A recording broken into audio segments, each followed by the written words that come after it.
दोस्तों ये वीडियो काफ़ी इम्पोर्टेंट होने वाला है आप सबके लिए, क्योंकि इस वीडियो में मैं घर का जो बेसिक चीज़ होता है, यानी कि जिस पे हमारा घर टिका रहता है हमारे फाउंडेशन पे, और फाउंडेशन के बाद जो अगला चीज़ होता है वो हमारा प्लिंथ बीम।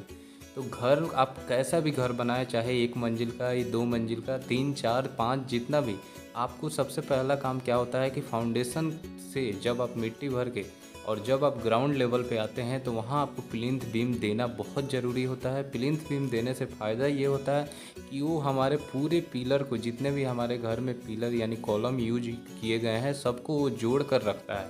बांध कर रखता है। अगर कोई फोर्स या अर्थक्वेक वगैरह आता है तो वो क्या करता है कि वो पिलर को बांध के रखता है, फैलने नहीं देता है। और फिर प्लिंथ बीम अगर आप ढाल देते हैं तो वो एक बेस बन जाता है। उसके ऊपर आप दीवार दे देते हैं, 4 इंच का दें, 9 इंच का दें, तो क्या होता है कि दीवार भी कभी सेटलमेंट नहीं होगा अगर अर्थक्वेक वगैरह आता है तो इसलिए प्लिंथ बीम देना बहुत ज़रूरी होता है। तो दोस्तों आप प्लिंथ बीम अपने घर में ज़रूर प्रोवाइड करें, चाहे आप छोटा मकान बना रहे हो बड़ा मकान बना रहे हो। अब दोस्तों मुद्दे की बात कर ले तो यहाँ मैं सबसे पहले बता दूं आपको कि इस वीडियो में आपको 1 से 3 मंजिल तक का जो मकान हम बनाते हैं तो उसमें हमें प्लिंथ बीम का साइज़ क्या रखना है, और उसमें जो हम स्टील प्रोवाइड यानी सरिया जो देते हैं, कितने पीस सरिया हमें इस्तेमाल करना है वो मैं डिटेल में बताऊंगा, तो वीडियो एंड तक देखिएगा। तो दोस्तों सबसे पहले बात कर ले कि 1 स्टोरी बिल्डिंग यानी कि 1 फ्लोर का जो हम मकान बनाते हैं 1 मंजिल का, उसके लिए जो प्लिंथ बीम हम बनाएंगे वो प्लिंथ बीम जो होगा दोस्तों वो आप 9 इंच बाई 9 इंच का दे सकते हैं, यानी 9 इंच चौड़ा और 9 इंच गहरा। ठीक,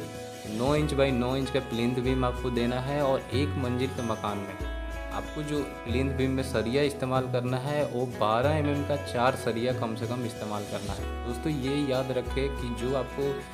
डाया इस्तेमाल करना है सरिया का, वो आपको 8 mm 10 mm नहीं इस्तेमाल करना है, 12 mm इस्तेमाल करना है। 12 mm से कम आपको सरिया नहीं इस्तेमाल करना है, और 4 पीस कम से कम आपको सरिया 2 ऊपर 2 नीचे इस्तेमाल करना है। ठीक है, और उसमें जो रिंग देना है वो 8 mm का जो सरिया होता है उसका रिंग प्रोवाइड करना है, और एक रिंग से दूसरे रिंग की जो दूरी देनी है आपको वो ज़्यादा से ज़्यादा आपको 6 इंच रखना है, उससे ज़्यादा नहीं रखना है। साथ में दोस्तों रिंग देने में लोग ये गलती करते हैं कि जो रिंग का हुक होता है लोग 90 डिग्री पे सीधा सीधा रख देते हैं। ऐसी गलती आपको नहीं करना है। हुक जो है आपको 135 डिग्री पे मुड़ा होना चाहिए, क्योंकि दोस्तों मान लीजिए कि आपका अगर उस पर कोई फोर्स पड़ता है या आपका प्लिंथ बीम अगर वहाँ से अगर सेटलमेंट होता है, लोड लगता है उस पर, तो होता क्या है कि वो वहाँ से फैलता है, यानी कि जो उसमें सरिया है वो अपने जगह से फैलेगा, वो निकलने की कोशिश करेगा। तो अगर आप सीधा सीधा हुक दे दिए रहेंगे तो आसानी से सरिया अपने जगह से हट जाएगा, स्लिप कर जाएगा। इसलिए बोला जाता है कि प्लिंथ बीम में जो आपको हुक देना है वो आपको मोड़ कर देना है, जिससे कि वो कितना भी उस पर लोड पड़े वो सरिया को आपस में बांध के रखे। अब बात कर ले दोस्तों कि हम 2 मंजिल का मकान बना रहे हैं तो उसमें प्लिंथ बीम का साइज़ क्या रखें।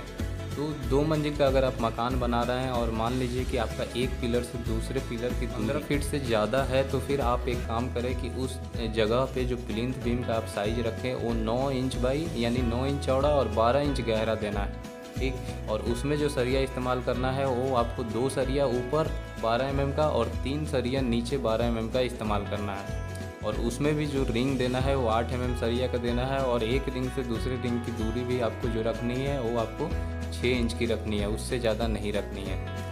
अब दोस्तों आ जाता है कि अगर 15 में मान लीजिए 15 फीट से कम का दूरी है हमारे एक कॉलम से दूसरे कॉलम की दूरी जैसे कि 10 फीट है, तो वहाँ पे आप 4 सरिया प्लिंथ बीम में दे सकते हैं 12 mm का, 2 सरिया ऊपर और 2 सरिया नीचे। तो ऐसा कंडीशन होता है।